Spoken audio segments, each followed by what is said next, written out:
On est convaincu qu'on doit changer notre alimentation pour respecter notre santé et l'environnement. Donc je suis Benoît Bringer, je suis journaliste et je suis réalisateur de documentaires.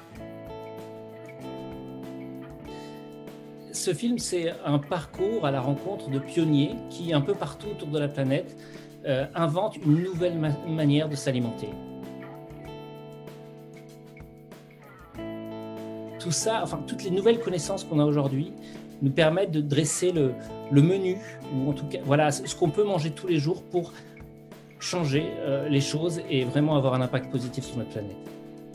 Et je me suis dit, finalement, ça peut toucher tout le monde. Et surtout, tout le monde a besoin d'avoir les clés pour essayer de changer quelque chose. Et donc, j'ai décidé de faire ce film.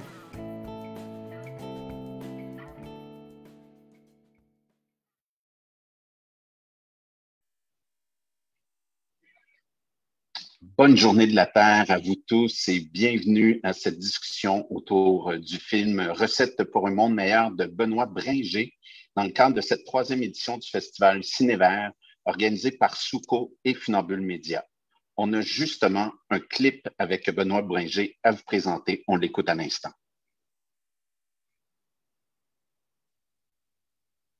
Ah, pardon. OK, c'était ça qui a été présenté. Désolé, mon nom est Daniel Racine, je suis critique de cinéma et journaliste. Je fais partie de l'équipe de programmation du Festival Cinévert et je serai votre animateur ce soir. Avant de commencer, malgré que nous soyons tous dans le virtuel, on aimerait prendre un instant pour souligner et reconnaître que nos activités se déroulent en territoire autochtone non cédé.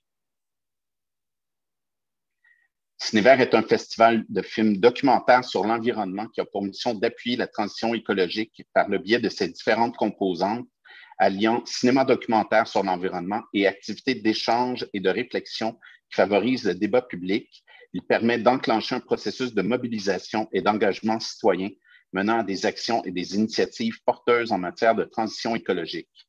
Pour tous les détails de la programmation, cinévert.org. Le festival est initié par 2 organisations, Souco, Solidarité, Union, Coopération. Depuis plus de 60 ans, Souco rassemble des personnes pour mettre en commun des savoirs et des ressources qui renforceront leur capacité d'action et celle de leur collectivité en vue d'améliorer les conditions sociales, économiques et environnementales prévalentes dans les pays en développement. L'égalité entre les femmes et les hommes, la solidarité, la participation et le développement durable inspirent toutes leurs actions. Plus de détails sur souco.org. Et Funambule Média, qui travaille à l'avènement d'une société juste et inclusive à travers la production vidéo, la formation et la diffusion de cinéma documentaire, en favorisant l'expression de la parole citoyenne et le développement de l'esprit critique. Mon Dieu, c'est important ça, de nos jours, l'esprit critique. Si ce genre d'événement de cinéma et de discussion vous intéresse, restez à l'affût pour la prochaine édition de Cinéma sous les étoiles à l'été 2021. Pour plus d'informations, funambule au pluriel, média au pluriel.org.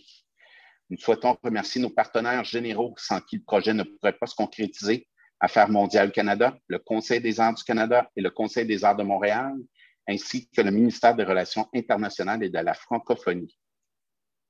Merci également à nos partenaires associés, l'arrondissement Rosemont-la-Petite-Patrie, la FTQ, la Caisse d'économie solidaire des Jardins et la Maison du développement durable.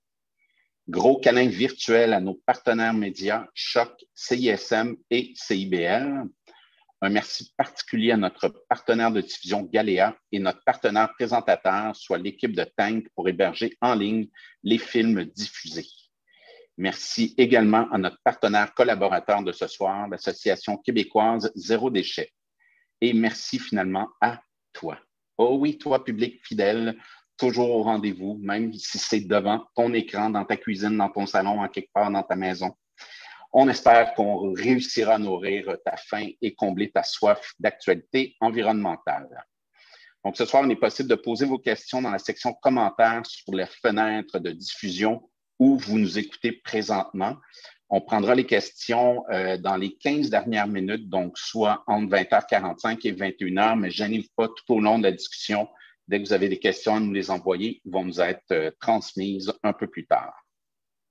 Alors, pour faire suite au documentaire Recettes pour un monde meilleur de Benoît Bringer, qui raconte l'histoire de femmes et d'hommes qui, aux quatre coins du monde, inventent un autre modèle alimentaire bénéfique pour la planète, la nature et notre santé. Nous vous proposons un panel sur les enjeux du film, mais aussi plus largement sur l'alimentation durable.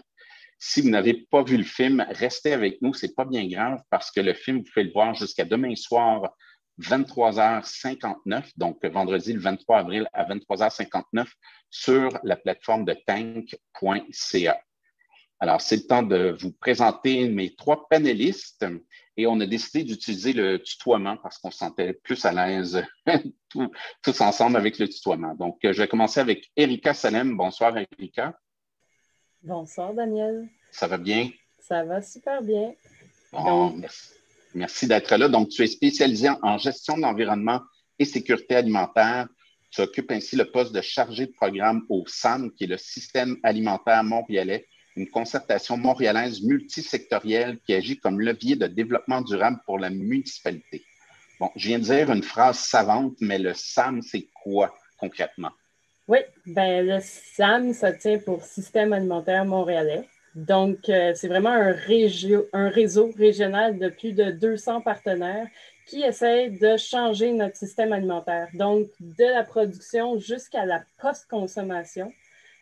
Donc, la matière organique, là, donc en passant par la transformation, la distribution, la consommation, on veut vraiment changer, améliorer notre système alimentaire à Montréal. Donc, c'est vraiment d'établir une vision commune du système alimentaire. Puis cette vision-là, c'est vraiment de donner accès à toutes les Montréalaises et Montréalais à des aliments sains, diversifiés, de proximité, abordables et durables pour toutes et tous. Donc, c'est un conseil de politique alimentaire, c'est vraiment pour réussir à faire en sorte de mettre en place ce système-là en place. Ben, il faut faire des recommandations à nos décideurs, il faut qu'il y ait des changements qui aient lieu, il faut appuyer les projets qui permettent ces changements-là, il faut vraiment mettre en lumière les grands enjeux de notre système alimentaire, puis essayer de l'améliorer, mais tous ensemble, de faire vraiment qu'il y ait une concertation du maillage. Donc, on appuie une pléthore de projets à Montréal pour qu'on ait un meilleur système alimentaire.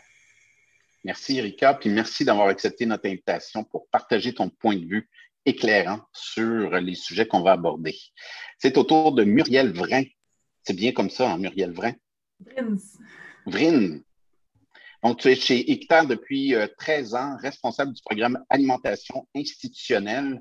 Qu'est-ce que ça mange en hiver, le programme d'alimentation institutionnelle? En fait, le programme d'alimentation, on souhaite accélérer une transition de la part des organisations et des institutions pour justement qu'ils adoptent davantage de pratiques exemplaires en matière d'alimentation durable. Donc, concrètement, c'est augmenter la part d'aliments sains, locaux, éco-responsables dans les cafétérias et les services alimentaires de nos garderies, de nos écoles, de nos hôpitaux, nos cégeps, nos universités. Puis, on se dit aussi que c'est ça, en ayant des modèles, vraiment des institutions qui vont adopter des pratiques vraiment exemplaires, bien, ça va pouvoir aussi donner l'exemple à d'autres institutions qui vont pouvoir emboîter le pas, mais aussi à tous les usagers, donc à tous les enfants, jeunes et ceux qui fréquentent d'autres institutions comme les hôpitaux, les cégeps, les universités, pour vraiment reproduire ces habitudes-là à la maison. Puis peut-être juste plus largement, dans le fond, je travaille au sein d'Équiterre, puis vraiment, dans le fond, Équiterre, c'est un organisme environnemental québécois qui travaille justement à rendre tangible, accessible et inspirante les transitions vers une société qui est plus écologique et juste. Merci Muriel, puis merci d'être présente parmi nous ce soir pour réfléchir sur tous ces sujets. Le dernier, mais non le moindre, Guillaume Quentin. Bonsoir Guillaume. Allô Daniel. Donc, tu es co-initiateur et directeur général de l'OBNL La Transformerie. Tu es aussi gagnant de la première saison de l'émission Les Chefs à Radio-Canada en 2010. On aime bien le rappeler. Belle réorientation de carrière. Guillaume, c'est quoi la mission de la Transformerie exactement? La mission de la Transformerie, c'est vraiment, on est un OBNL dédié à enrayer le gaspillage alimentaire dans le secteur du commerce de détail alimentaire. On parle des épiceries, fruiteries, supermarchés.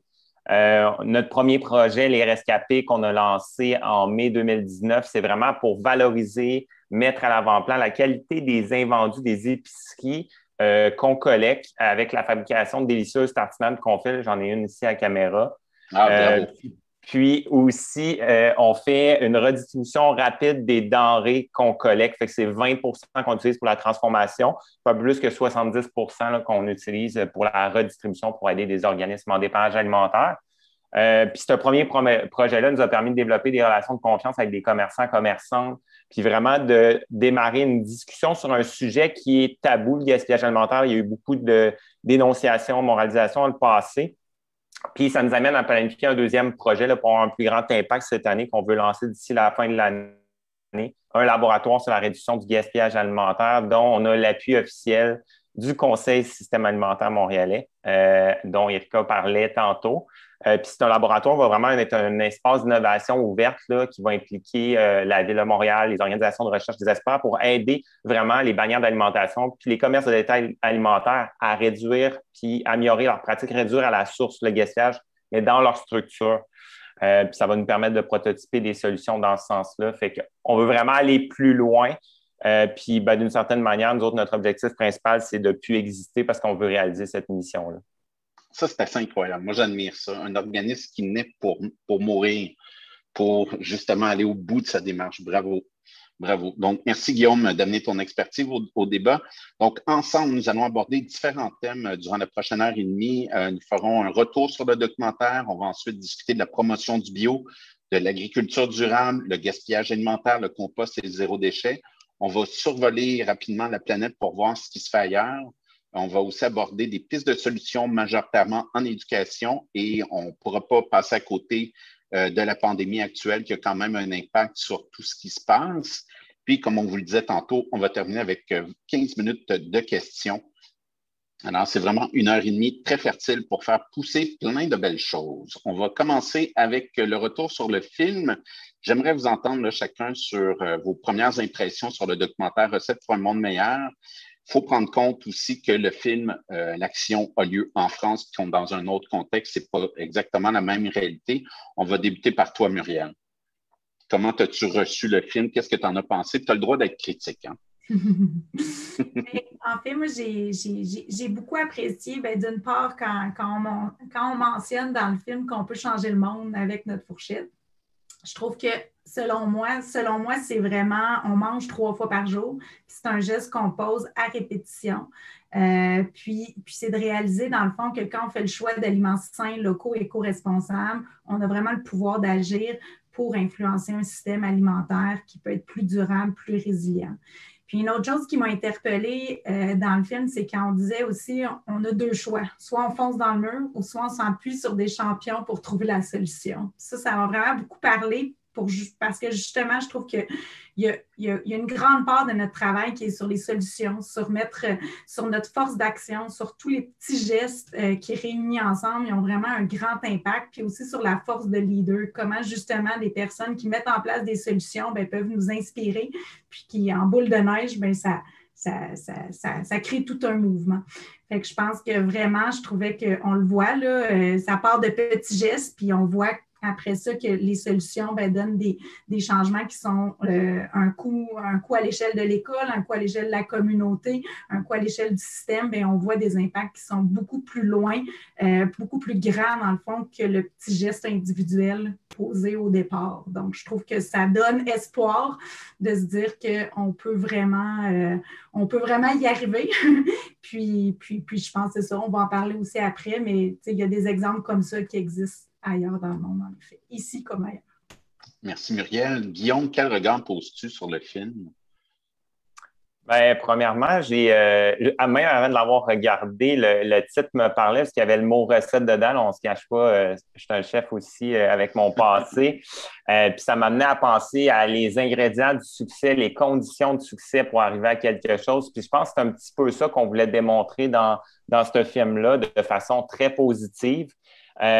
J'ai bien aimé aussi la perspective qu'on mettait vraiment en lumière qu'on ne paye pas le juste prix, la juste valeur des aliments. Ça, je pense que c'est un très gros problème au niveau là, du système alimentaire. Puis c'est Jane Goodall qui disait ça. elle a quand même bien expliqué cette chose-là. Puis un autre élément que j'aimerais rajouter, c'est comme l'aspect mondialisation qui a vraiment comme brisé nos systèmes alimentaires locaux. Fait que tout ça pour dire que j'ai aimé le côté positif du film. Ça montre des changements qui sont possibles. Le côté empowerment dans le sens que même à la fin, il dit que vous pouvez participer à la transition. Je rejoins Muriel aussi sur l'aspect de dire la force d'action. Je pense qu'il y a des gens qui ont une force vive, qui ont le goût de faire des choses, puis des fois qui n'attendent pas que les choses se fassent, mais qui vont au-devant, puis il y a des gens qui embarquent aussi là-dedans.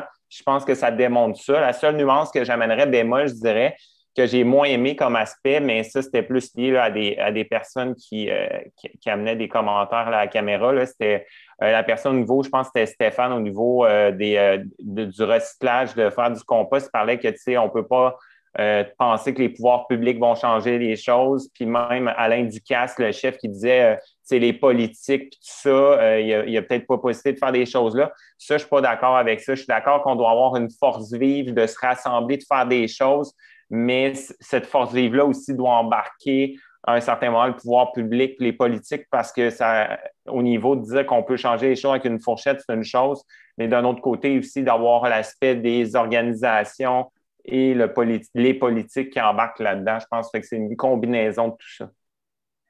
Oui, puis encore là, je pense au niveau politique, c'est ça, il y a une grosse différence entre la France et le Québec. Le système français est d'une lourdeur bureaucratique assez exceptionnelle. Donc, c'est peut-être pour ça qu'ils ne pensaient pas que c'était possible de le changer, mais ici on peut.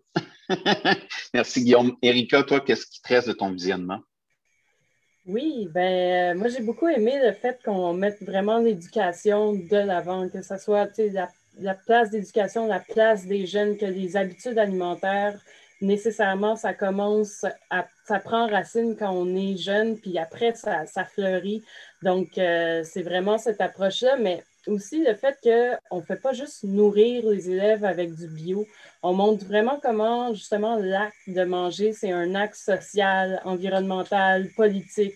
Vraiment, on s'assoit ensemble, on comprend qu'est-ce qui se passe. On a une reconnaissance pour la nourriture. On passe au-delà de juste la marchandise qu'on achète. Puis vraiment, on comprend que c'est connecté à un territoire, que c'est connecté avec des gens qui produisent puis qui donnent d'amour à cette nourriture-là et qui, de ce fait même, la rendent beaucoup plus saine. Donc, par exemple, moi, j'ai beaucoup aimé au Brésil, on voit vraiment comment on redonne la dignité aux agriculteurs maraîchers de petite échelle. Fait que ça j'ai vraiment aimé ça, ce volet-là. Merci, Erika. Puis c'est ça, Muriel, tu en as déjà glissé un mot par rapport à changer le monde avec notre fourchette. C'est une des première grande phrase là, qui est dite dans le film. On parle aussi de révolution alimentaire globale. J'aimerais vous entendre là-dessus parce que, Muriel, justement, tu parlais de frapper le mur ou pas. Bon, le premier film qu'on a présenté au début de Cinévert, ça nous annonce qu'on va le frapper, mais il faut trouver des solutions.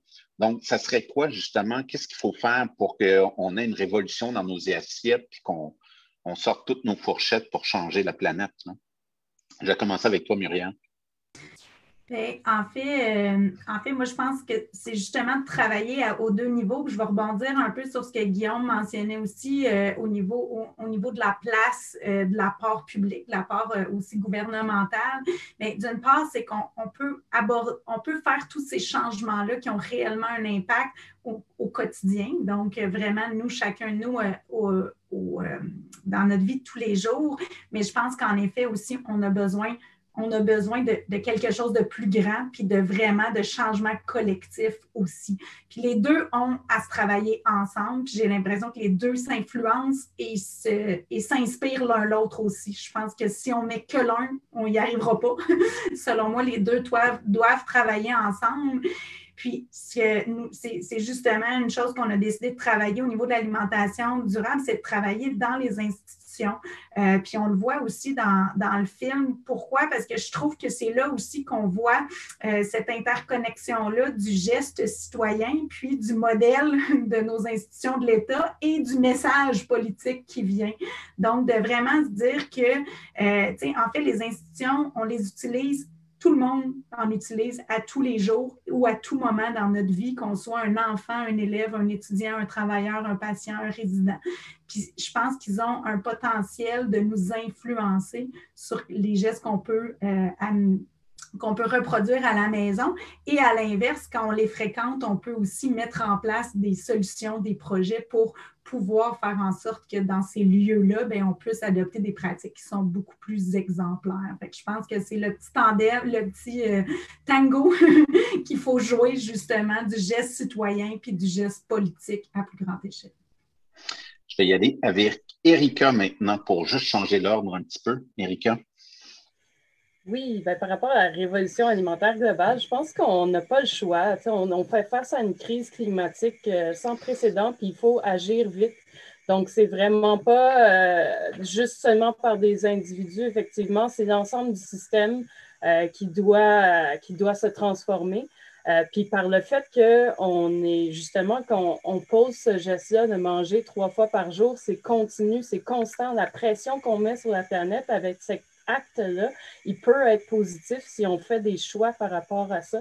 Donc, oui, il va falloir qu'il y ait une révolution, qu'il y ait une reconnexion avec notre territoire puis notre capacité à produire, la façon qu'on le fait.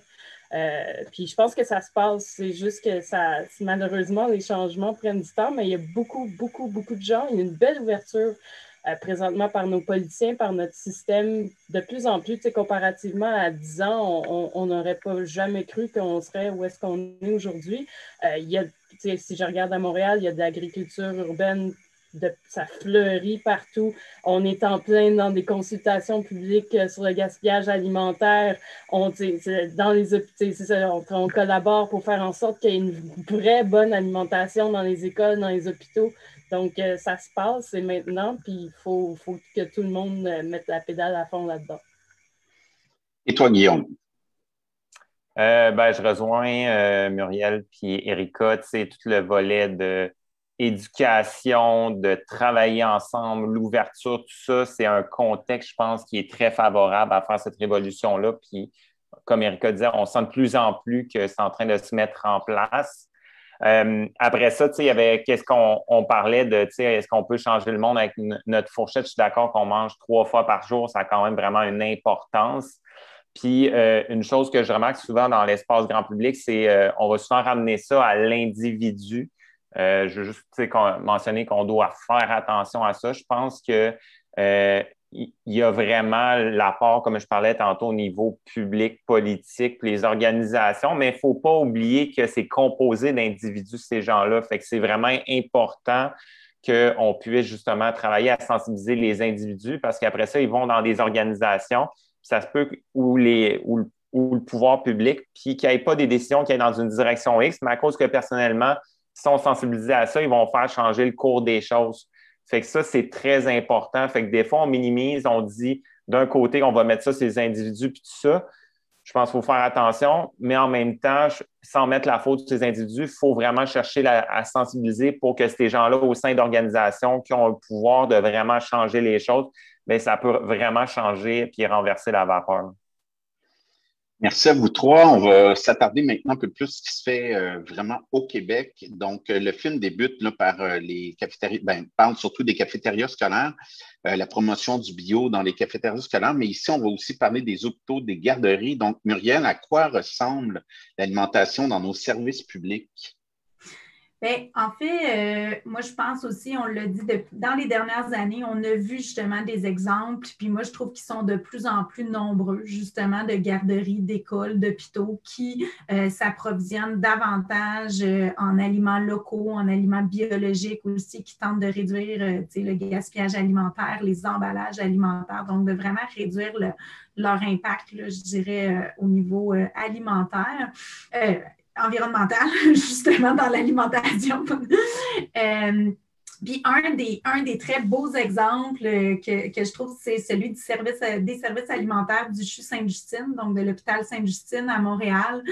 En fait, l'équipe du service alimentaire a commencé son aventure en réduisant d'abord son gaspillage alimentaire. C'est le cas aussi là, des cantines bio dans les écoles. On le voit très bien, là, tout l'historique là, de cet exemple-là dans le film. Puis justement, c'est en réduisant parce qu'ils étaient vraiment outrés de voir que des plateaux revenaient en cuisine sans même avoir été touchés ou même étant un petit peu à demi touchés. Puis ils ont vraiment fait un immense chantier pour réduire ça.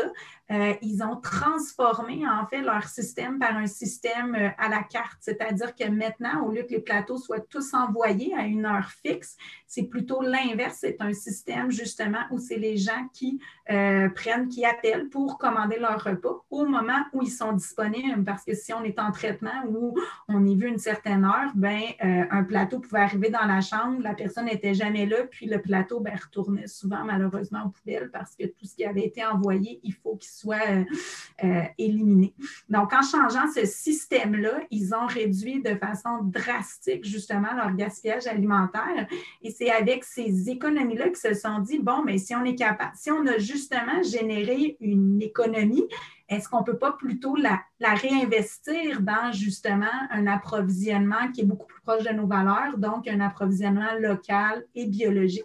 Puis on a travaillé avec eux justement pour faire du maillage, faire des liens avec des fermes bio locales, puis leur approvisionnement a monté au fil du temps. Il ne faut pas se dire non plus, ce n'est pas toujours facile dès le début, dès les premières graines. Là, ça prend souvent justement un échange, une discussion, une relation de confiance qui s'établit, mieux se connaître aussi. Et là, maintenant, ils arrivent vraiment à avoir un approvisionnement beaucoup plus régulier. Là. Ça va faire maintenant 3 ans, dans le fond, de cet approvisionnement-là par des fermes maraîchères biologiques locales québécoises. Et ils ont aussi quantifié au fil du temps, dans le fond, l'ensemble de leurs aliments locaux. Puis là, ils arrivent à plus de 55 qui proviennent du Québec. Donc, on voit vraiment qu'ils sont majoritairement, dans le fond, québécois. Puis ce qui est intéressant aussi avec l'exemple, c'est qu'on voit qu'à la suite de ça, ils ont vraiment donné l'étincelle à d'autres institutions. Il y a entre autres le CHUM qui a pris l'exemple. Puis, dans la dernière année, entre autres aussi avec le système, en collaboration avec le système alimentaire montréalais, on a travaillé à mettre en place une communauté de pratique en alimentation institutionnelle. Donc, l'objectif, c'est de rassembler des institutions comme ça qui sont pionnières, de les amener ensemble pour voir comment on peut aller encore plus loin, puis comment ensuite ces institutions-là puissent en inspirer d'autres, puis de rassembler aussi différents acteurs experts là, sur la question pour essayer de dénouer certains nœuds aussi, parce que ce n'est pas toujours facile. Donc, en se mettant ensemble par la force collective, mais ça nous permet de pouvoir avancer beaucoup plus loin, puis de générer, là, dans le fond, d'autres exemples comme ça, puis d'en inspirer d'autres. On va peut-être dire adieu au Jello dans les hôpitaux. Ça serait déjà une excellente chose.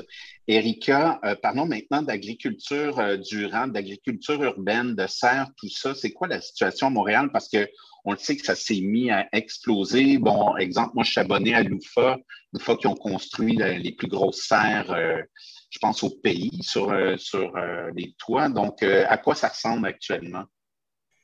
Oui, il y a vraiment une structuration de toute la production urbaine. Là. Il y a des acteurs vraiment qui, depuis maintenant une dizaine d'années, travaillaient déjà à faire en sorte qu'il y ait des fermes commerciales d'agriculture à Montréal. Puis maintenant, ça commence à vraiment se structurer, prendre racine. Il y a même des genres de certifications de produits montréalais qui commencent à sortir.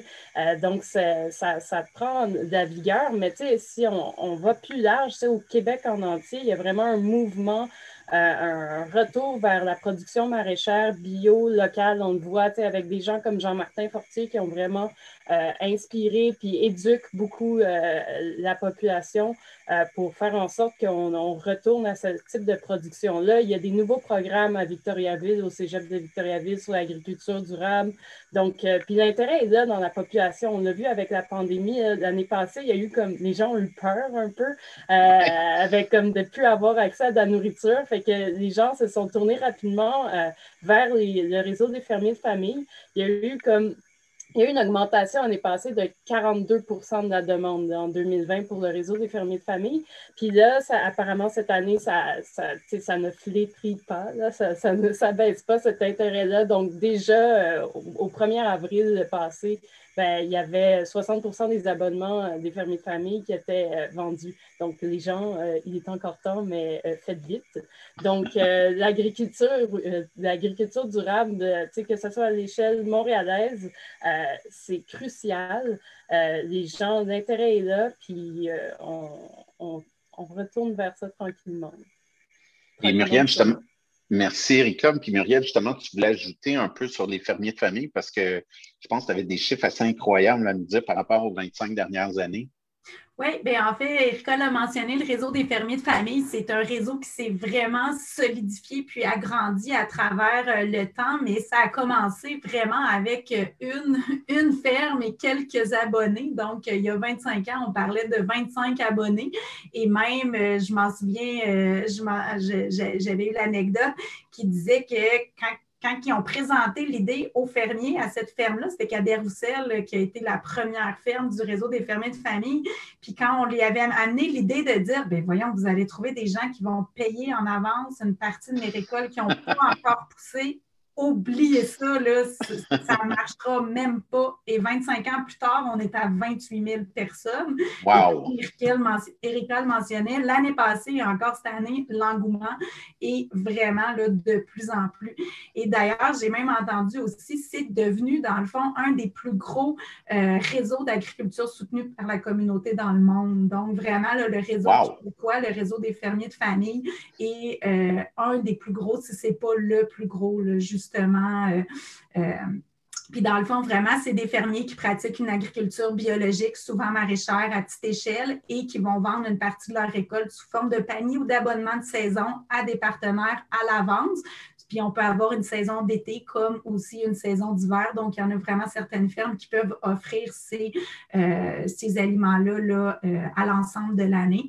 Puis l'objectif, ben, ça permet d'avoir des produits frais, bio-durables, mais c'est surtout aussi d'avoir une relation, d'entrer en contact directement avec le producteur, d'avoir un lien avec lui. Donc, de se rapprocher de la terre, de là où nos aliments proviennent, mais aussi de ceux qui les cultivent. Puis je pense que c'est ça aussi qui est important là, quand on parle là, de révolution alimentaire, c'est vraiment de recréer ces liens-là avec ceux qui nous nourrissent.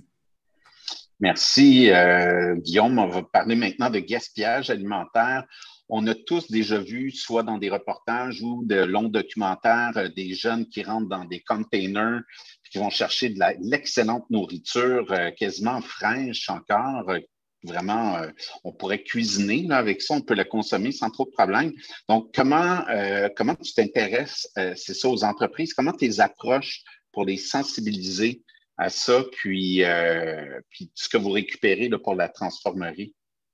Bien, avant de se lancer là-dessus, juste pour la petite histoire, c'est drôle que tu parles de ça, parce que la transformerie, bien, en fin de compte, c'est né dans les poubelles sans trop le savoir. C'est que moi, étant une personne qui était chef de resto, bien, c'est mon ami qui est co-initiateur du projet, Thibault, qui m'a vraiment dit, je te mets au défi de faire un souper gastronomique avec des déchets, parce qu'on voulait agir sur le gaspillage.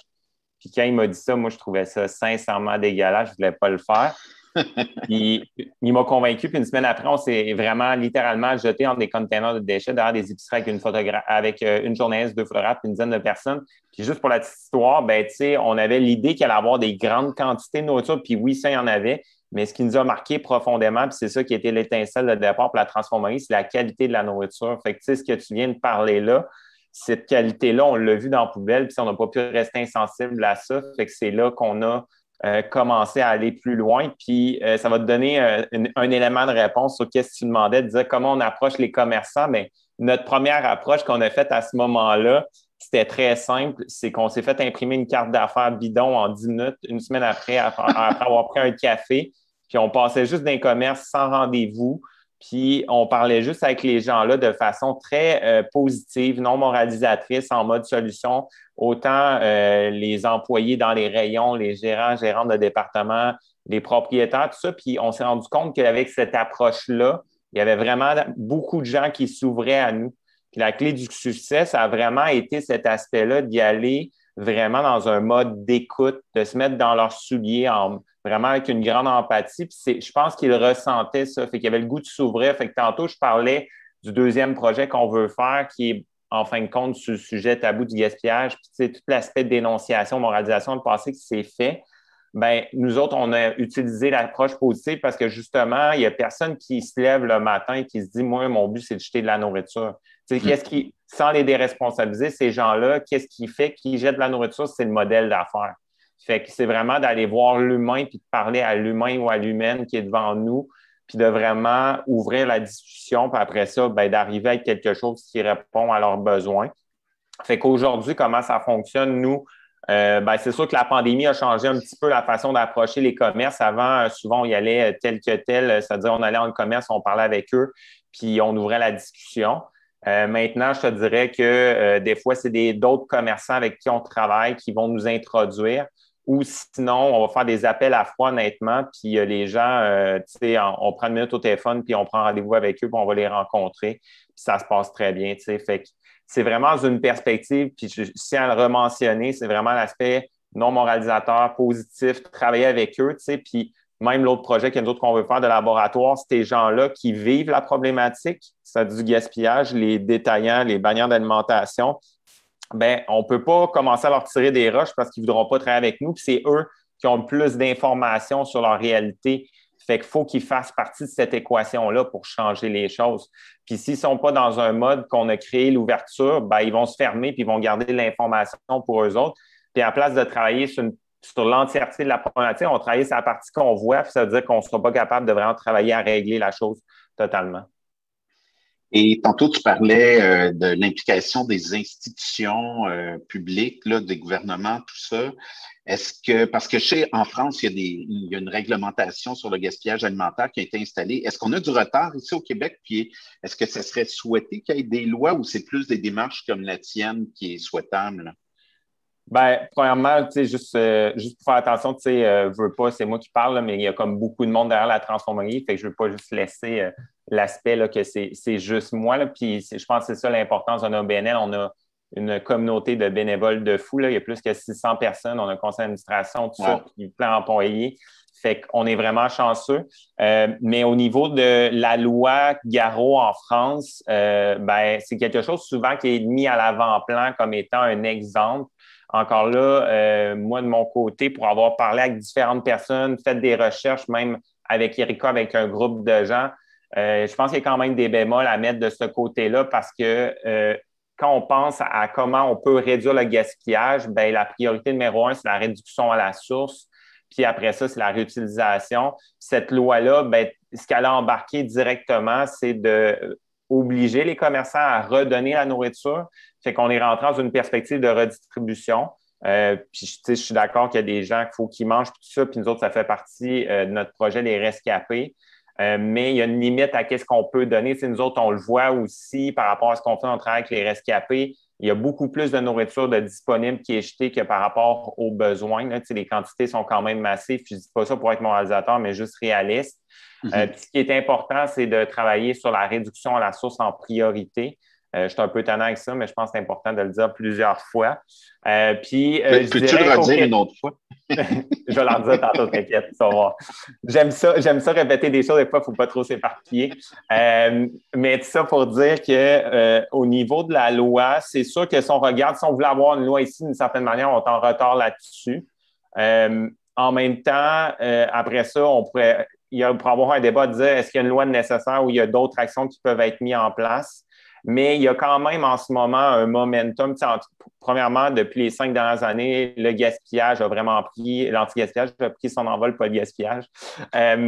Puis, il y a vraiment un momentum à Montréal. Montréal n'est pas le centre du monde, là, c'est-à-dire il y a d'autres parties au Québec, tout ça, puis juste faire attention à ça, mais il y a vraiment un momentum qui, premièrement, il y a eu une pétition que j'ai participé, là, que j'étais co-porte-parole d'Atlantide, justement, qui est une personne sur le plateau de Montréal, qui a été lancée, puis ça a donné lieu à une consultation publique sur le gaspillage alimentaire. Puis hier, les recommandations ont été justement présentées par la commission. Fait qu'il y a plein d'affaires intéressantes qui sont sorties de là. Puis la Ville va faire un plan d'action justement pour travaillaient à réduire le gaspillage alimentaire, puis se sont mis un objectif de réduire de 50 d'ici 2030 avec le plan climat qu'ils ont. Fait que c'est un objectif ambitieux, mais je crois réalisable, mais il faut juste se donner les moyens d'y arriver.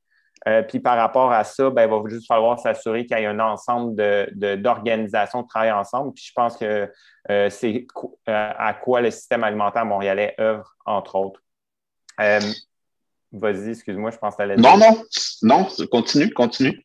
Après ça, tu sais, au Québec, il y a quand même beaucoup de choses qui se passent. C'est un regroupement comme le Régal qui regroupe plusieurs organisations en anti-gaspillage. Deux mots que vous entendez sûrement souvent, économie circulaire, qui est quelque chose qu'on entend plus circuler de plus en plus, qui sont des projets, en fin de compte, à place d'être dans une perspective d'économie linéaire, c'est-à-dire extraire des ressources pour les consommer puis les jeter après. On veut amener ça dans des stratégies d'économie circulaire, c'est-à-dire réutiliser. En fin de compte, le rejet de quelqu'un devient la matière d'un autre. Fait qu'il y a beaucoup de projets dans cette perspective-là. Pour en nommer quelques-uns que vous connaissez peut-être, il y a Loop qui fait des jus, il y a Still Good qui fait des galettes, tu as même des nouveaux comme Draska saison 2 qui font des craquelins à base de drèche, tu en as plein d'autres. Il y a quand même une belle perspective de travail qui a été faite aussi au niveau de dépannage alimentaire avec les banques alimentaires du Québec, puis d'autres organismes sur le terrain qui travaillent fort pour aider des gens dans le besoin. Le seul petit truc que je veux dire là-dessus, puis c'est une des choses qui a été énoncée hier par la Commission de la Ville de Montréal sur la consultation publique du gaspillage alimentaire, c'est qu'il ne faut vraiment pas attacher à l'infini l'anti-gaspillage et le dépannage alimentaire parce que les deux, les causes profondes de ça, la pauvreté puis le gaspillage alimentaire, si on veut les régler à la source, ben, il va falloir s'assurer de travailler sur des solutions qui vont vraiment détacher ces deux problématiques-là à terme. Après ça, il y a même de la recherche qui se fait. Moi, j'ai eu la chance de collaborer avec la chaire de recherche sur la transition écologique de l'UQAM, qui est vraiment investie sur ce sujet-là. Puis il y a plein d'autres gens. Recycle Québec, en ce moment, travaille aussi même sur une étude pour des données au Québec parce qu'on n'a pas de données au Québec vraiment qui font un aspect global de la chose, mais on a des études qui ont été faites au Canada par le Value Chain Management Center. Bémol à mettre là aussi, on a souvent entendu 47 de la nourriture qui est gaspillée par les gens à la maison, fait que narratif de dire que ça va dans le cours toujours des individus, mais cette étude-là qui date de 2014 mettait vraiment l'emphase sur ça parce que c'était selon le prix, la valeur des aliments, puis les aliments sont plus chers à la fin de la chaîne alimentaire, du système alimentaire, c'est-à-dire. Maintenant, il y a une étude qui a été faite par le même groupe en 2019 sur le poids, puis ça ramène à 21 le gaspillage à la maison. Fait que ça montre que c'est une responsabilité partagée de tous sur le système alimentaire, puis c'est pour ça qu'il faut travailler ensemble. Puis après ça, ben, il y a comme des initiatives aussi pour les gens qui écoutent, si vous êtes intéressés plus pour la maison, pour des ressources, ben, vous avez Sauve ta bouffe, des amis de la Terre de Québec qui ont vraiment un site Internet bien détaillé. Il y a Florence Léa Seri qui fait des conférences puis qui a un site très intéressant avec Chic Frigo sans fric. Puis il y a Éric Ménard, notre ami, avec qui on travaille avec Erika, qui est vraiment un gardien de la donnée, qui est toujours en train de ramener des statistiques, tout ça, parce qu'on entend plein de choses, mais il y a plein de choses des fois qui sont mal énoncées ou c'est pas les bonnes données, puis il faut vraiment faire attention à ça. Merci, Guillaume. On va passer rapidement au compostage puis au zéro déchet. Ça se démocratise beaucoup, Erika. Ça, est-ce que ça peut avoir vraiment un impact sur l'environnement, le compostage, puis le zéro déchet, puis peut-être faire un lien aussi avec, si tu peux, avec le gaspillage alimentaire, parce que est-ce qu'on gaspille moins si on composte? Une question que je me pose. J'aurais bien sûr abordé tout ça, là, mais oui, certainement qu'il y a plus de compostage maintenant, puis ça, c'est certainement une bonne chose. Avant, le compost, c'était quelque chose qui était pris en charge par les agriculteurs et quelques individus un peu bizarres là, dans leur cours. Puis maintenant, on a vraiment l'intégration du système de compost, comme on a eu tranquillement l'intégration du recyclage. Maintenant, on a notre 3e poubelle pour la matière organique. Donc, c'est vraiment, les villes commencent à intégrer ça dans leur système de gestion des matières résiduelles. Donc, c'est magnifique et nécessaire parce que le compost, la matière organique, en fait, se dégrade et émet du méthane, qui est un gaz à effet de serre vraiment intense. Donc, c'est super important de réduire les émissions qui sont liées à ça. Puis, en plus, au Québec, on est vraiment dans une crise de déchets. On n'en parle pas vraiment, mais nos lieux d'enfouissement technique sont pleins. Les places où est-ce qu'on met nos déchets se remplissent à vue d'œil et on n'a pas vraiment d'endroit pour mettre nos déchets. Donc, la matière organique, c'est une très grande partie de ce qu'on jette à la poubelle et pourtant, c'est de la nourriture pour la planète. Puis, il faut simplement bien la gérer pour la redonner à la nature et renforcer les terres, les sols avec ces déchets-là. Mais ça devrait même pas être le concept de déchets devrait disparaître parce qu'il n'y a que des matières résiduelles qu'on peut réutiliser. Puis c'est ça, la Ville de Montréal met le paquet présentement pour construire des biométhaniseurs industriels, ce qui est très bien, sauf que effectivement, comme tu l'as mentionné, Daniel, composter, c'est bien, mais l'idée, c'est de réduire le gaspillage. Donc, si on a une vieille pomme ou on a, je ne mange pas ma clémentine, puis finalement, je la jette au compost, on a quand même un impact fou sur l'environnement au niveau de la production. Il a fallu que quelqu'un, à quelque part, utilise de l'eau, utilise des terres, mette de l'énergie pour produire un aliment qui va être ensuite envoyé jusqu'à l'autre bout du monde, jusqu'ici. Puis moi, finalement, je regarde ma clémentine, puis je la touche, je dis « Ah, elle est molle », puis je la mets au compost. C'est une perte d'énergie, c'est un impact environnemental qui est super important. Donc, la hiérarchie, l'application de la hiérarchie des 3 RV, là, de réduire, réutiliser, recycler, puis valoriser, finalement, valoriser, c'est le compost. Il faut qu'on respecte la hiérarchie là-dedans. Donc, la réduction est là. Guillaume, on ne répétera jamais assez. La réduction à la source, c'est ça le principe que les gens ont vraiment de la difficulté à comprendre parce que c'est juste un mot en anglais, disruptive, ça vient vraiment contre notre système, ça vient contre la croissance. Il faut qu'on réduise alors qu'on est dans une économie de croissance. Donc, c'est très difficile de revoir nos chaînes de pensée pour vraiment remettre de l'avant ce principe-là. Ensuite, par rapport au zéro déchet, il y a une superbe prise de conscience qui est peut-être venue avec l'image d'une paille de plastique prise dans le nez d'une tortue à quelque part. Mais il y a vraiment une belle prise de conscience qu'on voit présentement partout. Puis c'est super important parce qu'il y a plus de 8 milliards de tonnes de plastique qui ont été générées depuis les années 50. Puis c'est là, ça se ramasse, ce plastique-là qu'on génère jour après jour, se ramasse dans la mer, ça crée le continent de plastique qu'on appelle, qui est en fait une concentration intense de particules de plastique dans la mer.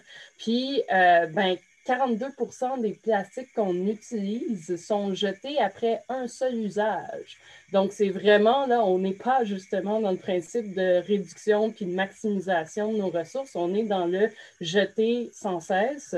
Et on a littéralement une plastification de notre planète et de la vie présentement.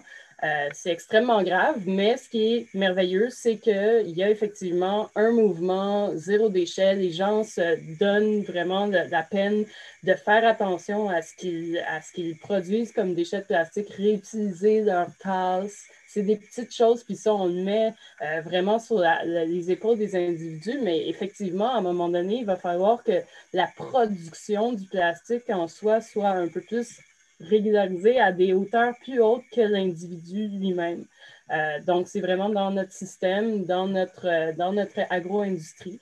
Mais c'est sûr qu'en s'alimentant justement plus avec des produits sains, des produits frais, des légumes, des fruits, moins transformés, on a moins tendance à aller vers ces emballages-là. C'est plus naturel, on va naturellement avoir moins d'emballages. Donc, c'est vraiment les produits hyper transformés, les petits les yogourts individuels qui font en sorte qu'on surconsomme du plastique.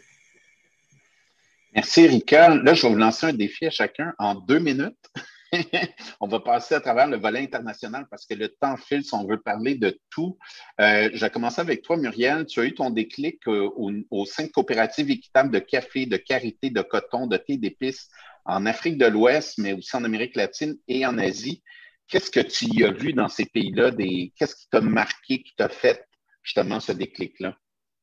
Bien, en fait, je pense que ça m'a vraiment permis de prendre conscience de la réalité d'abord, d'un grand nombre de petits producteurs à travers le monde, puis de voir à quel point nos choix de consommation, nos choix de consommation d'aliments ont un impact direct sur la vie puis les conditions de vie d'humains en bout de ligne. Puis ça peut être justement à l'étranger comme au Québec ici. C'est vraiment de comprendre. Puis le commerce équitable, c'est de voir que justement, quand on paye quelqu'un un juste prix, c'est toute la dignité qui ressort de ça. Puis c'est tout justement le empowerment, la force collective qu'ils vont avoir pour après ça la transformer en vraiment en initiative structurante. Donc, vraiment, j'ai vu dans plein de coopératives différents projets qui ont vraiment amené un essor pour ces communautés-là, comme la construction d'écoles. On voyait aussi dans une des coopératives en Afrique de l'Ouest, au Mali, le coton. Ça a vraiment permis, dans le fond, ils ont utilisé la prime du commerce équitable pour justement pouvoir bâtir un entrepôt pour pouvoir conserver justement leurs denrées et les revendre à un moment où justement c'était pas que le marché n'était pas inondé. Donc, on voit justement que des fois, juste en ayant un tout petit levier, bien, ça permet d'avoir quelque chose d'encore plus grand. Donc, ça les a vraiment permis de sortir de ce cycle-là de la dépendance. Donc, ça a été vraiment, je dirais, là, une belle réalisation. Et on dirait que quand je suis revenue, de ces différentes expériences-là, c'est vraiment de vouloir travailler à sensibiliser les gens sur l'importance de ces petits gestes-là sans, comme on dit, nécessairement ressentir tout le lot, le fardeau, mais c'est de voir qu'au bout de la ligne, ces gestes-là ont un impact. Ils peuvent réellement, entre guillemets, changer le monde. Puis j'ai eu aussi envie de transposer les valeurs du commerce équitable à nos produits puis à nos producteurs ici aussi. Parce que, comme je dis, c'est pas parce que ça vient, c'est une denrée qui vient de plus loin puis qui est justement pour un produit qu'on consomme qui est produit à l'étranger, mais ici aussi, bien, c'est exactement le même principe de pouvoir les soutenir davantage puis de pouvoir avoir cette force-là d'empowerment. Oui, puis on pense que les pays riches, on a toutes les solutions, mais dans les pays en développement, souvent, ils recyclent beaucoup plus, ils réutilisent beaucoup plus les matières, ils ont une intelligence, il y a une débrouillardise. Ici, il y a une paresse, on dirait.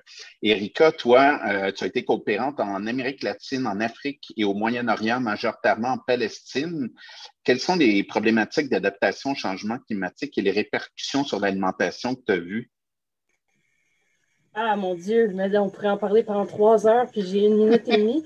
Ce qui arrive, en fait, c'est que mettons, c'est difficile, hein, en Haïti, c'est vraiment, je reviens à Haïti, je m'excuse, mais c'est les petits agriculteurs, j'aime pas dire petits agriculteurs, c'est les paysans, les agriculteurs de petite échelle qui sont les premiers touchés par les changements climatiques. Les saisons sont décalées.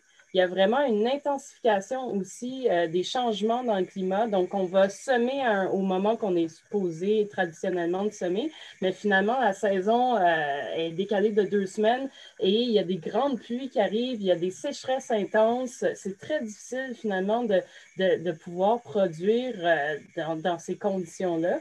Donc, il y a 1 personne sur 8 qui souffre de la faim dans le monde, puis c'est surtout ces agriculteurs-là dans les pays en développement qui sont pourtant des agriculteurs. Donc, il y a beaucoup de travail à faire. En Haïti, par exemple, il y a des techniques d'exploitation des sols qui ont été vraiment mésadaptées il y a un gros relief, c'est des îles volcaniques, donc il y a une grosse érosion des sols, puis il y a un besoin de revenir à une approche plus d'agroforesterie qui est plus traditionnelle. Les méthodes traditionnelles, finalement, sont les méthodes les plus adaptées. Et c'est ça qu'on essaie de faire finalement, allier la science, les connaissances scientifiques de la production présentement avec les méthodes traditionnelles qui sont vraiment adaptées au climat, au sol. Les semences ont été travaillées, il y a une importance à donner aux semences. Les semences s'adaptent aux conditions dans lesquelles elles ont été mises. Donc, c'est un legs pour l'humanité de préserver les semences locales puis de les mettre de l'avant. Puis c'est un travail qui se fait en Palestine, au Bénin, en Haïti, dans les pays que j'ai vus. Puis oui, les inspirations, il y a des personnes absolument magnifiques, inspirantes. Il y a un mouvement vers la permaculture qu'on sent au Québec, mais qui existe aussi dans ces pays-là. J'ai eu la chance d'aller au Bénin, dans la ferme Sangay, qui est un endroit vraiment où est-ce qu'ils font c'est une ferme modèle pour faire de l'agriculture intégrée.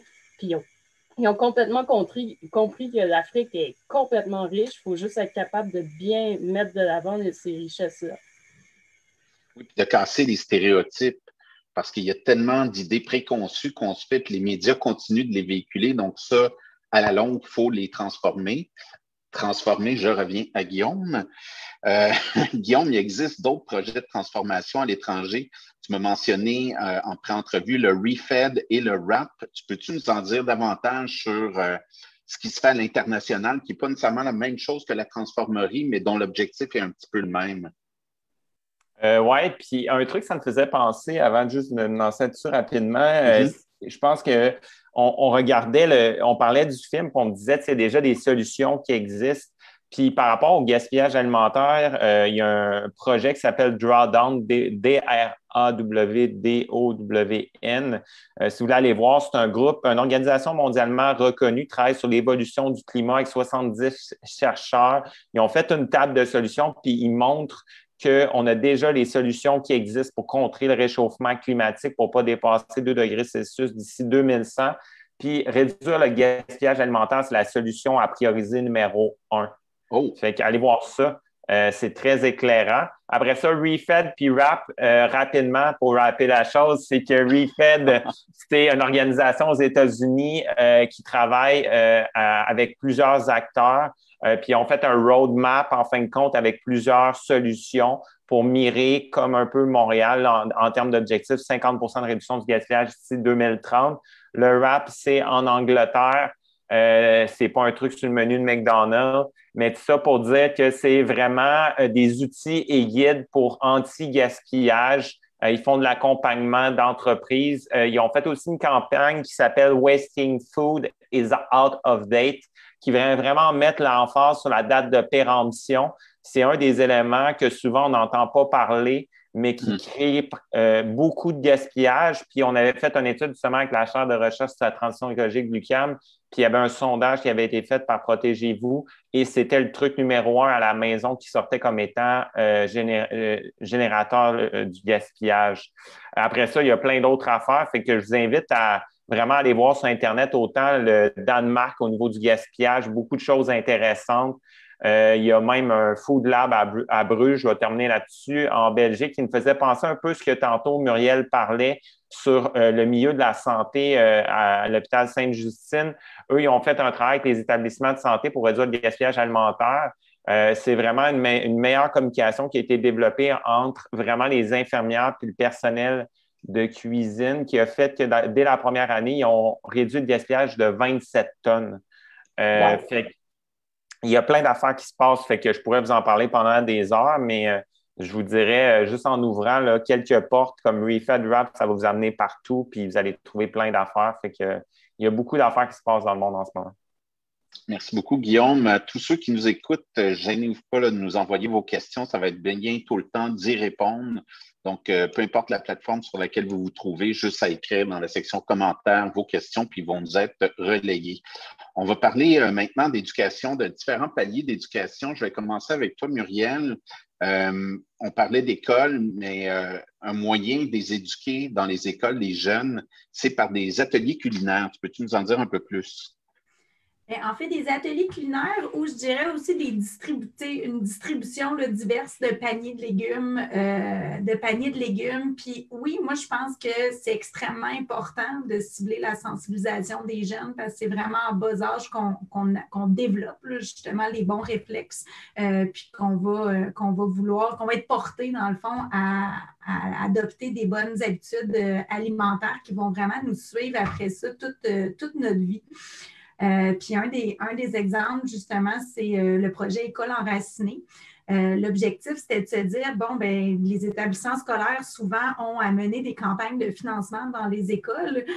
Puis dans les dernières années, anciennement, je dirais, mais encore, il y en a encore, là, mais je veux dire, on a tendance des fois à utiliser le chocolat ou les oranges. Puis des fois, on s'est dit, dans le fond, pourquoi au lieu de vendre du chocolat ou des oranges qui viennent de loin, pourquoi qu'on ne vendrait pas des légumes cultiver juste à côté de chez nous, puis créer un lien justement avec un producteur. Et justement, une fois le producteur qui vient à l'école, de pouvoir voir aussi comment on peut utiliser, comment on peut cuisiner ces aliments-là à travers justement des ateliers culinaires. Donc, c'est comme ça que le projet est né. Donc, c'est maintenant des campagnes de financement qui sont comme clés en main qu'on tente justement là, d'organiser, de faciliter là, davantage pour les établissements scolaires, mais aussi, il y a aussi des garderies qui peuvent y participer. On fait le maillage justement directement entre les écoles et les producteurs.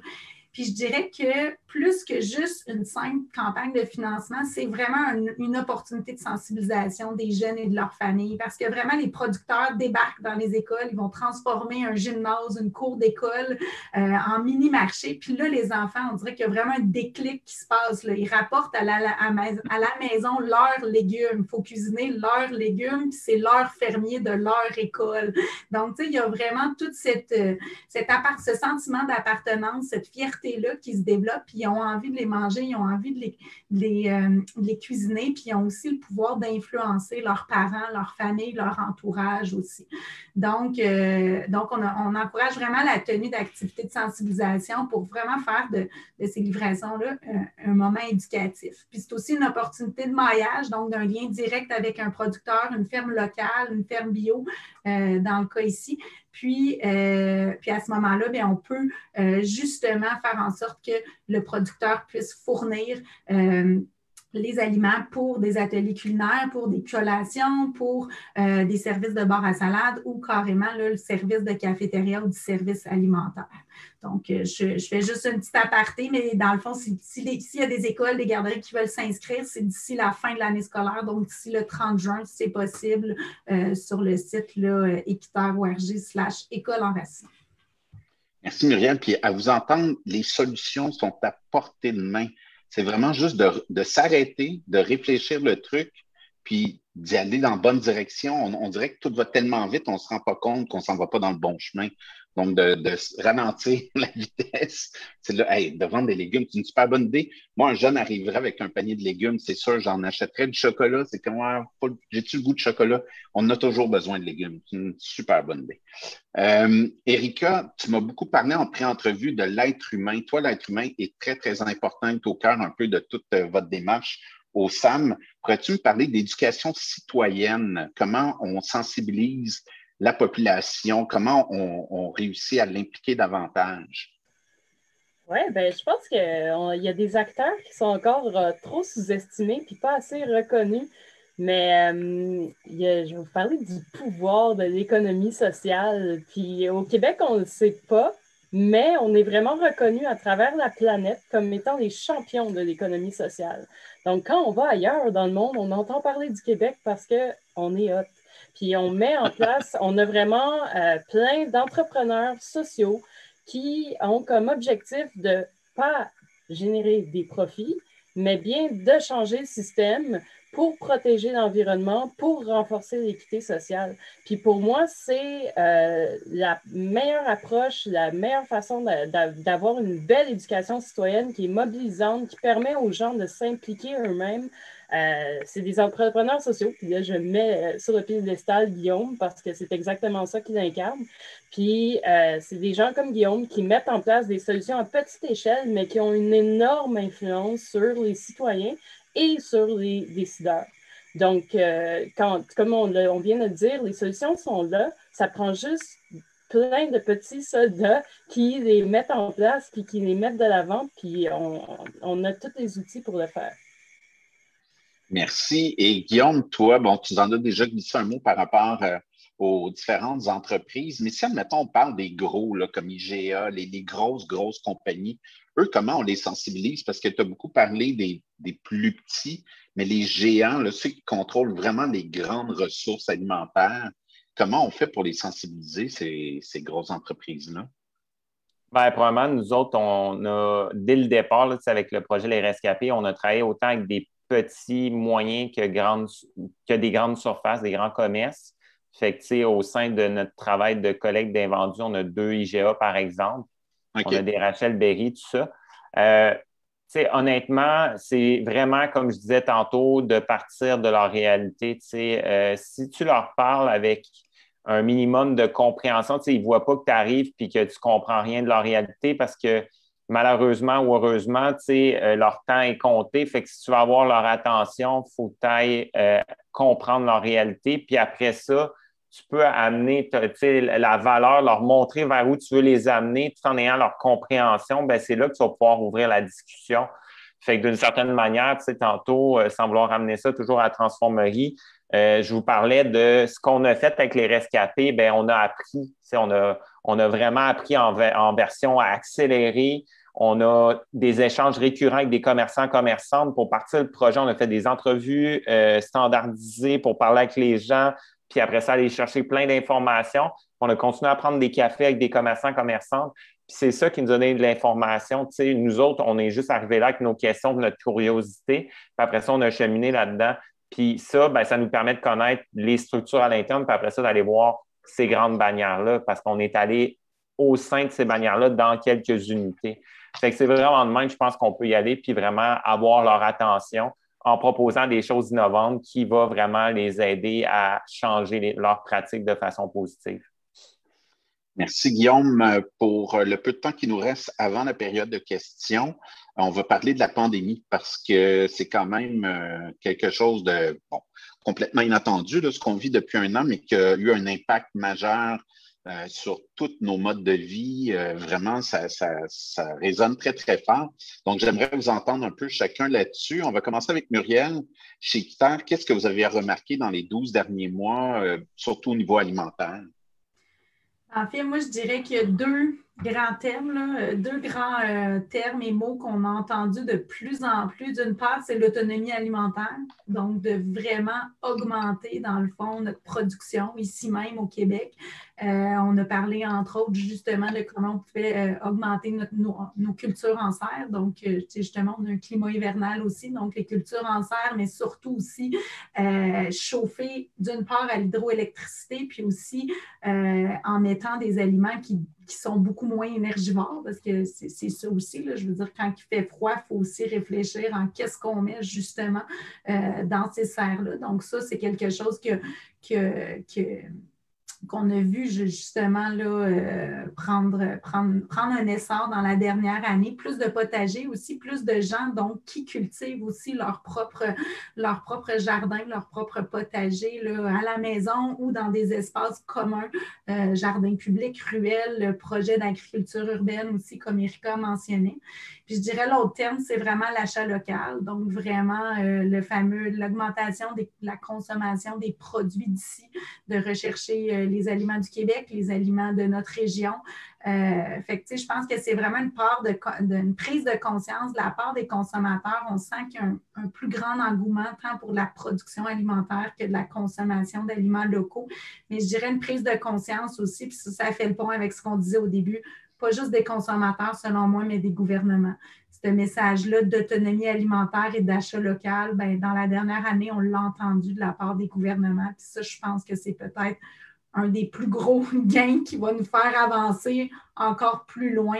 On a vu la mise en place, il y a eu le dévoilement de la stratégie nationale d'achat d'aliments québécois dans les institutions. Donc, justement, l'État donne l'exemple. On veut justement qu'il y ait cette prise de conscience-là, puis ça ça se découle en action. Donc, ça, je pense que c'est un gain. Il y a encore du chemin à faire, il ne faut pas s'arrêter là, mais je pense que c'est le fun de voir que ça ne repose pas juste sur l'individu, puis on sent qu'il y a une réelle prise de conscience collective. Là, est-ce que tu parlais du panier bleu? Non? C'est sûr que le panier bleu, oui. C'est comme ça aussi qu'on a vraiment associé l'achat local, mais oui. Excellent. Erika, tantôt, c'est ça, je disais à quel point l'être humain est important. Sur le site du SAM, il y a beaucoup de questions de sécurité alimentaire. Donc, pendant la pandémie, j'imagine ça a été un de vos gros sujets là, à couvrir. Oui, bien, tu sais, il y a eu une fermeture là, au début de la pandémie. Bien, même au début, même maintenant, là, il y a eu tous les restaurants, les cafés ont fermé. Donc, il y a eu un retour à la cuisine pour plusieurs citoyens qui avaient arrêté vraiment. Les gens allaient beaucoup dans les restaurants. C'était une grosse tendance. Les gens là, sont revenus à cuisiner chez eux. Donc, ça a été un gros changement social, mais certainement qu'il y a une grosse perte d'emploi liée à cette fermeture-là de restaurants, puis plein de secteurs de la société comme la culture, les arts. Donc, il y a vraiment une intensification de la précarité. Mais les personnes qui sont les plus touchées par cette pandémie-là, c'est vraiment les personnes qui étaient déjà vulnérables, bien, sont encore plus vulnérables maintenant. Les gens qui avaient des petites job-ins à gauche, à droite, qui réussissaient à s'en sortir, bien, maintenant, ils sont pris de plein fouet par cette pandémie-là qui leur a fait perdre le peu de revenus qu'ils avaient. Puis c'est ça, l'insécurité alimentaire, c'est en fait juste une question de revenus. C'est qu'on n'a pas assez de revenus pour s'alimenter convenablement. Puis une grande partie des gens qui souffrent d'insécurité alimentaire, c'est des gens qui ont un emploi, mais que leur revenu n'est pas assez important. Donc, il y a une question sociétale à se poser, à savoir qu'est-ce qu'on fait. Tu sais, maintenant, il y a la PCU, il y a vraiment des méthodes qu'on a. On se rend compte qu'on est capable de donner les moyens aux gens de les sortir d'un état de pauvreté crasse ensemble. Donc, qu'est-ce qu'on peut faire par rapport à ça? On a vraiment des questions à se poser, mais oui, l'insécurité alimentaire a explosé. Moisson Montréal a sorti ces chiffres là. En mars 2021, c'est plus de 2 millions de kilogrammes de denrées alimentaires qui ont été remises à plus de 250 organismes qui assurent la redistribution au sein de la population. C'est 67% de plus qu'à pareille date l'année passée. Oh Donc, là là! Ça, OK. c'est énorme. La situation est très, très grave. Tu sais, j'en parle, puis j'ai un peu la chair de poule parce qu'il faut vraiment qu'on se rende compte qu'on a besoin de se donner des outils fondamentaux pour régler le problème d'insécurité alimentaire. C'est pas en prenant les surplus de notre système agroalimentaire, puis en les redonnant aux gens, puis qui en ont besoin pour s'alimenter, qu'on règle les problèmes fondamentaux de notre société. Il faut qu'on règle le gaspillage alimentaire en réduisant ça. Mais il faut qu'on sorte les gens de la pauvreté et qu'une fois pour toutes, en se donnant les outils, les moyens ensemble, collectivement, de le faire. Donc, pour moi, cette pandémie-là, c'est un choc qui devrait être collectif pour vraiment soutenir, pour sortir les gens de cette pauvreté-là au Québec. C'est inacceptable que les gens, qu'on ait autant de gens qui vivent dans une situation aussi difficile. Puis c'est surtout des enfants. Les premières personnes qui vivent l'insécurité alimentaire, c'est des enfants. Donc, il faut vraiment qu'on réalise cette situation-là au Québec. Je trouve que ce n'est pas encore assez connu.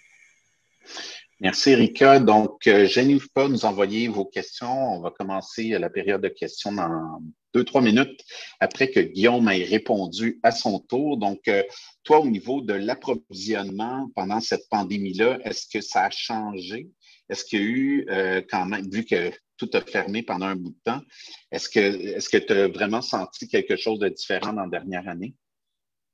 Clairement, premièrement, avant de se diriger là, je tiens à dire là, ce qu'Erika a dit, je l'appuie fortement au niveau de vraiment régler les problèmes de pauvreté et de gaspillage alimentaire, puis vraiment se donner les outils. Puis ça m'amène au point de la question de qu'est-ce que tu parlais d'approvisionnement.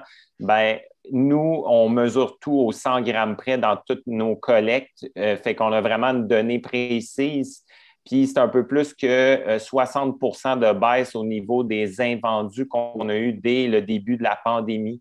Ce que ça a mis en lumière, cette situation-là, c'est que le système de dépannage alimentaire qui est basé sur des surplus de l'industrie, en fin de compte, du commerce de détail alimentaire n'était pas résilient dans une situation comme ça. Fait que ça l'a mis vraiment à chaud, puis des organismes dans une situation où on recevait des appels à l'aide, mais qu'au final, nous autres, on avait tellement moins de denrées à donner qu'on regardait pour eux, puis on cherchait à aider les gens, mais la denrée, il y en avait très peu.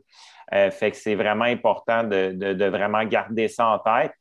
C'est sûr que, sans dire qu'on est revenu à la normale, les invendus, dans les quantités qu'on collectait avant la pandémie, on est revenu dans quelque chose d'assez similaire vers l'été l'année passée. Ça a pris quelques mois. Puis après ça, selon les vagues, ça a bougé un peu, mais ça n'a pas été pareil comme au début de la pandémie, là. Je pense que tout le monde se rappelle l'histoire avec les rouleaux de papier de toilette, mais c'était un peu pareil sur la nourriture. Puis un dernier élément que je voudrais parler, c'est la sensibilisation, la sensibilité des gens par rapport au sujet du gaspillage. En pandémie, on dirait que ça a été, ça l'a amplifié, ce côté-là. Puis nous, on a quand même, tantôt, je disais, une belle communauté de bénévoles, puis on sent qu'il y a vraiment de plus en plus de gens qui veulent faire partie du changement. On dirait que certaines personnes qui ont eu sur pause leur travail, ça les a mis dans des zones de réflexion qui n'avaient pas eu le temps avant. Puis ces questions-là qui se sont posées, mais se sont dit, OK, je ne peux pas retourner où j'étais ou je dois faire un geste ou quelque chose. Puis on a eu beaucoup de gens qui sont venus faire du bénévolat comme ça ou des gens qui m'appellent, qui m'écrivent et me disent, je ne sais pas par où commencer. Puis moi, souvent, je leur dis, venez juste mettre les mains dedans. C'est la meilleure façon, exemple, pour le gaspillage, d'être sensibilisé, c'est de mettre les mains dedans ou de faire partie du changement. Puis, juste un dernier truc, c'est que des fois, on voit que ce qu'on fait au jour le jour n'est pas connecté à nos valeurs. Puis on se dit, on va aller vers d'autres choses. Mais il faut faire attention, des fois, on pense qu'il faut tout oublier ce qu'on a fait. Puis, tu sais, moi, dans mon parcours à moi, quand j'ai quitté le milieu de la restauration, j'ai eu cette réflexion-là aussi. Puis, tu sais, je me suis dit à un certain moment, comment je peux prendre mes compétences que j'ai de chef, de gestionnaire et tout ça pour les mettre en scène, pour co-construire un meilleur monde, tu sais, pour les générations futures. Puis c'est ça qui m'a amené à travailler sur le gaspillage. Fait que je pense que des fois, on n'a pas besoin d'oublier ce qu'on a. C'est juste qu'on doit l'utiliser différemment. Puis je pense que c'est important d'en prendre conscience pour ne pas oublier qui on est, de où est-ce qu'on vient, qu'est-ce qu'on aime. Des fois, il faut juste le mettre en action différemment. C'est bien dit tout ça. On a un public à l'écoute, mais timide. Aucune question pour l'instant. En attendant, est-ce que vous en avez entre vous des questions? Ou peut-être un mot de la fin. Moi, je vous demanderais peut-être à chacun un mot de la fin si vous aviez une sagesse à nous transmettre là, pour terminer ça en beauté. Qui est prêt à commencer? Erika qui hoche la tête, oui.